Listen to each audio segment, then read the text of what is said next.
Assalamualaikum warahmatullahi wabarakatuh. Perkenalkan, nama saya Zuaida Adian. Itu berasal dari unit 1 alat permainan edukatif hari Kamis 14.00. Baiklah, di sini saya akan menjelaskan beberapa indikator yang terdapat dalam aspek perkembangan anak. Yang pertama itu aspek apa? Itu aspek motorik. Yang perlu kita ketahui itu motorik itu ada dua, yaitu motorik halus dan motorik kasar. Baik, di sini saya akan menjelaskan pertama itu motorik kasar. Yaitu pertama, terdapat indikator yang terdapat dalam motorik kasar. Pertama, anak sudah dapat berlari sambil membawa barang yang ringan. Contohnya itu bola, itu yang pernah kita lihat di sekitar rumah kita. Yang kedua itu adalah anak sudah dapat naik turun tangga. Walaupun anak sudah dapat naik turun tangga, tapi kita tidak boleh juga membiarkan anak itu tangga yang berbahaya kepada anak. Kan banyak itu tangga yang berbahaya. Selanjutnya itu anak sudah dapat melompat naik turun dari ketinggian, tapi jangan tinggi-tinggi kali, itu yang tidak membahayakan bagi anak. Yang ketiga itu anak sudah dapat menirukan apa yang kita kerjakan. Misal kita mau gitu kan, sambil bekerja rumah gitu, sambil ada gerakan-gerakan goyang atau tarian senam sederhana. Yang selanjutnya itu anak sudah dapat menggantung, melempar sesuatu, dan anak itu mengayuh sepeda. Itu juga termasuk dalam aspek perkembangan motorik kasar. Yang selanjutnya itu indikator motorik halus. Yang pertama itu anak sudah bisa menggenggam, menulis, menuangkan air, minum, itu memegang tempat minumnya, menempel dan menyusukan sesuatu. Yang selanjutnya itu motorik bahasa anak. Itu apa saja itu yang terkandung dalam motorik kasar anak.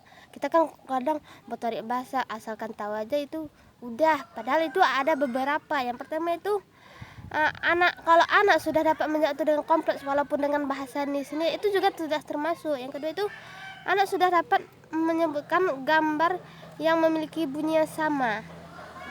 Nah, itu anak sudah dapat. Yang kedua itu adalah anak sudah dapat berkomunikasi secara lisan, serta anak itu sudah dapat mengenalkan simbol-simbol untuk persiapan membaca, menulis dan berhitung. Tetapi untuk di sini, walaupun dalam pengajaran itu tidak boleh dipaksa, tapi banyak sekali yang saya nampak di lingkungan itu anak tuh kalau nggak bisa A, B, itu anak tuh sering kali dipaksa lah, dicubit, itu ada. Yang kedua adalah anak dapat menyusun kalimat sederhana dalam struktur yang lengkap.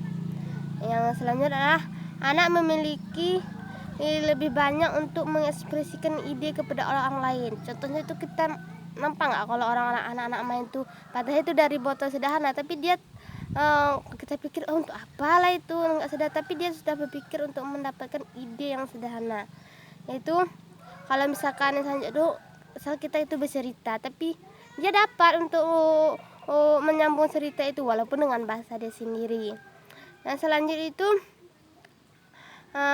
ada indikator 6, yaitu pertama itu di lingkungan sekitar, anak itu lebih dapat menghargai toleransi beragama. Contohnya di agama saya, di daerah saya ini bukan hanya ada Islam tapi Katolik juga ada, tapi di sini anak-anaknya saling menghargai. Yang kedua itu memperlakukan anak itu bersikap baik, walaupun anak itu kadang ada anak tetangga yang tidak berkebutuhan khusus, itu kita ajarkan. Semua orang itu tidak akan mungkin berharap lahir seperti itu, tapi hanya kehendak Allah yang bisa begitu. Yaitu dibiasakan anak itu pertama itu walaupun masuk sama orang salam, mengucapkan salam, karena banyak sekali kita langsung masuk itu pikir orang ini anak dari orang tuanya segini sampai dia pun begini, itu harus kita ajarkan. Yang ketiga itu kunci anak itu menjaga kebersihan. Karena kalau di era saya ini, kalau udah bersih orangnya pasti bersih perilakunya.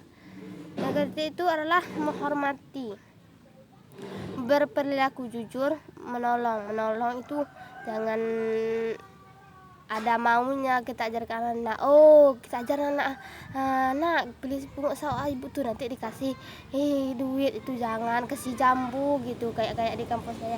Itu nggak boleh kita ajarkan sebenarnya sama anak. Tadi itu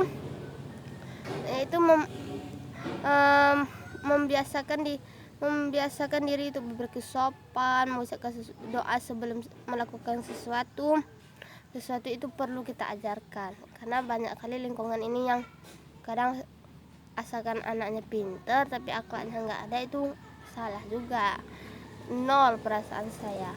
Yang selanjutnya itu ada indikator sosial emosional. Yang pertama itu di indikator sosial emosional ini ada 4. Yang pertama itu sosial. Sosial ini kita ajarkan emang perlu, itu membantu seorang, menolong. Keluarga yang paling dekat itu adalah tetangga. Kita ajarkan kepada anak, kalau tetangga itu kesusahan kita bantu, karena adapun banyak pun keluarga kita walaupun itu jauh, itu adalah tetangga yang paling dekat.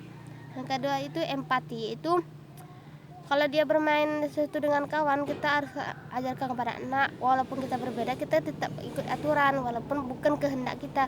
Itu kita mengajarkan kepada anak itu jangan egois. Nah, selanjutnya itu adalah simpati. Itu melakukan itu permainan itu secara kompetitif, secara positif.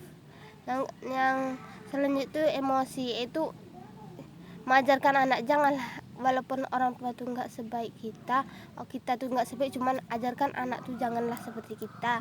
Misal kita gitu tuh depan anak tuh kita lebih sering mengontrol emosi, jadi anak itu terbawa. Kalau orang tuanya itu pandai mengontrol emosi, ini nggak, depan anak itu bertengkar, marah-marah, itu kan dapat juga itu perasaan senang. Misalkan anak itu kalau kawannya senang berarti dia senang juga, kalau lagi sedih kawannya sedih pun dia gembira. Dan selanjutnya itu terakhir itu persaingan. Ajarkan anak itu bersaingan yang sehat. Jangan gara-gara kita untuk menang kita ajarkan anak itu bagaimanapun cara pun kita harus menang walaupun curang. Itu anak kalau kita ajarkan persaingan secara kotor, dari dia usia dini sampai selanjutnya itu akan selalu bermain kotor.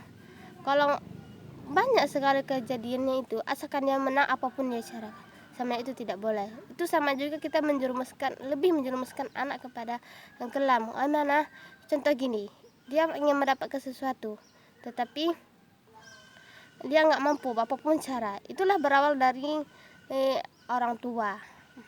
Mungkin hanya sekian dari presentasi dari saya. Mungkin banyak dari kesalahan yang saya ucapkan, saya mohon maaf. Saya akhiri. Kesalahan itu milik saya, kesempurnaan hanya milik Allah. Wabillahi taufiq wal hidayah. Wassalamualaikum warahmatullahi wabarakatuh.